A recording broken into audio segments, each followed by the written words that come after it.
Hey crypto bros, hope you guys are having a great day wherever you are. We're going to be talking about the Zen chart, short-term and macro picture, why we're still in this downtrending phase. We're going to talk about Pulsechain. We're going to take a look at the Bitcoin price because it is important overall where we're heading in regards to these altcoins.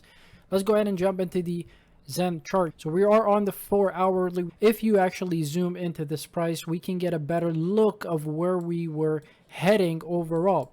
So let's actually put this into perspective. So you were building this structure of a lower high here.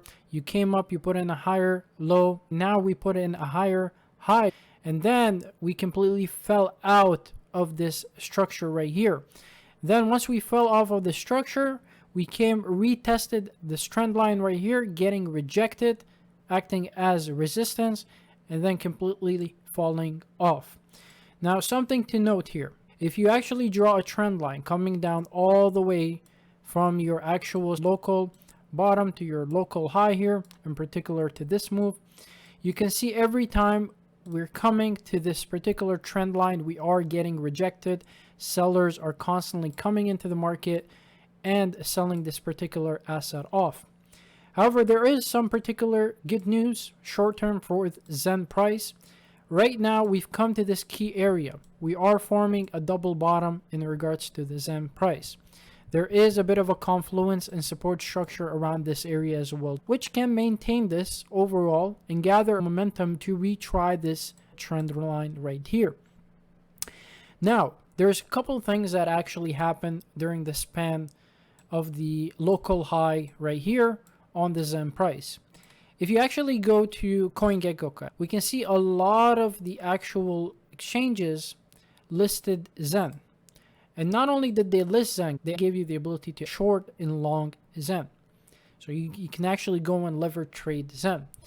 The bad thing about this is because you can short Zen, there is going to be short-term sell pressure coming in to this particular asset. So traders are coming in and constantly shorting this particular asset, bringing it lower and lower and lower. The good thing is that there's a lot of development happening on Zen, but that doesn't mean the sell pressure is going to go away because there's developments happening and things like that.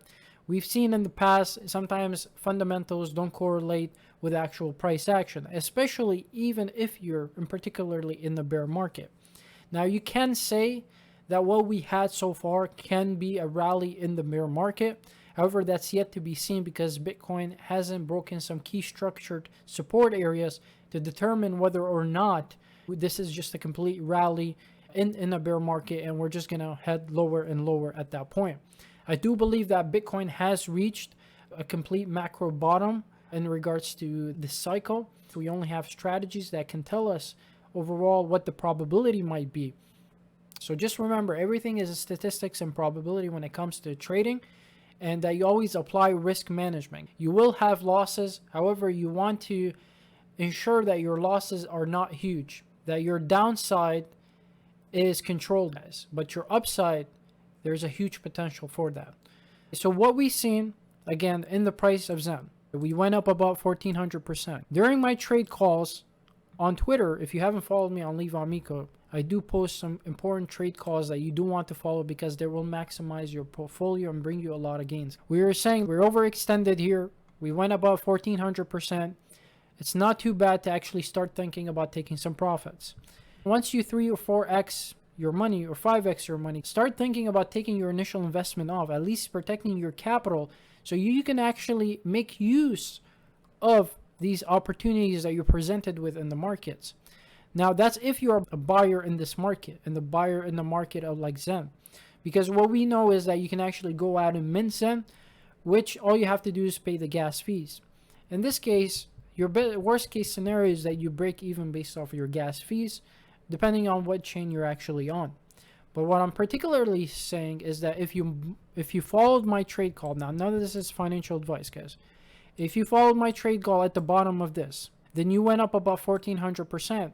And you should have been taking some profits so you can actually either participate in some of these projects that are coming out on Zen or buy in at low prices for short-term trades to maximize your portfolio, guys.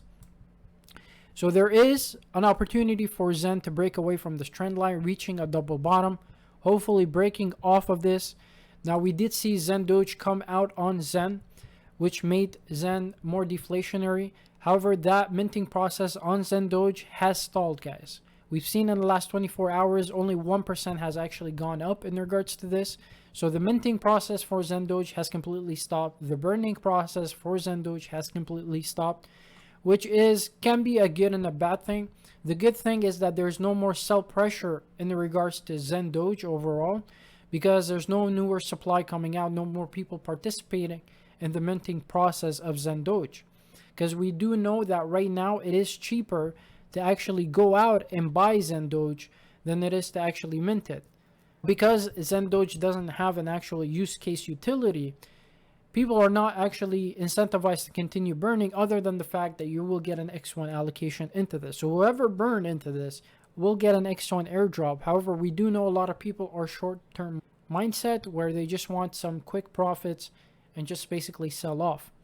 Now, even if it did have utility, we're even seeing Dbxen completely getting demolished. So a lot of people are participating in these auctions, and they're basically dumping, again, their DXN for profit for the next day once the auction is completed. So even into this case, there is still a lot of sell pressure. But however, Xenon is going to be coming out. We're going to see Dbxen NFTs, with, I think that will do phenomenally well for the Zen ecosystem, because a lot of people are going to be burning their future Zen supply, which is very bullish for the Zen ecosystem. Whichever strategy you actually get to play out, just understand what you're doing, and if you're sustaining yourself for the long picture in the future. The Zen ecosystem is a complicated system. However, you can just, at the end of the day, just buy and hold, but it rewards people who actually participate in the ecosystem. Let's just move on to Pulsechain. We're continuing to see Pulsechain burn 1.32 billion in less than a week, which is good, meaning there is a lot of demand overall. We're up 2.39x from the sacrifice phase, which is good. People are making some actual gains. Not too much in particular to what I would have thought overall. 1.18x from the sacrifice phase from Pulsex, so that's good as well too. I did sacrifice more in Pulsex than I did with Pulsechain, so that is also playing out pretty well in terms of that trade overall. Now let's go ahead and talk about Bitcoin. So we're continuing to see Bitcoin consolidate in this region, and what we're seeing is that we're at a very critical low BBWP, as you can see from here. There's going to be an expansion happening, and that volatility is going to come into the market. Now, the longer that we continue to consolidate in this region, the bigger the impact of that move will actually be. So what we're seeing is we're consolidating in this region of 27,000. Now, if we were to break above, most likely what we could end up seeing is that we come retest this resistance line, and we see the 55-day moving average also playing a key role into this. So we could see where the bulls get trapped. We go up, we start to see a wick above 27,500, and then just completely get a sell-off into the market, and then hopefully hold this as support. So either way, we can get a bull or bear trap, especially in the consolidation phase. It likes to get people on one side, liquidate them, and get them out of their position. We're continuing to follow our strategy that we followed up with the 55-day moving average on the 2-day time span. So hopefully that continues to play. It is continuing to play in our favor overall, and we're continuing to see this uptrending move, which is good. We come here and try to retest, break away. If we continue to close a daily candle above 27,500, then we are looking at retesting the 30k area. As long as we're below these areas on the macro time frame, downside pressure still remains on the bearish side. Anyways, I'll leave you off with that. I hope you enjoyed this video. If you did, give it a thumbs up. Until next time, bros, as always, stay profitable.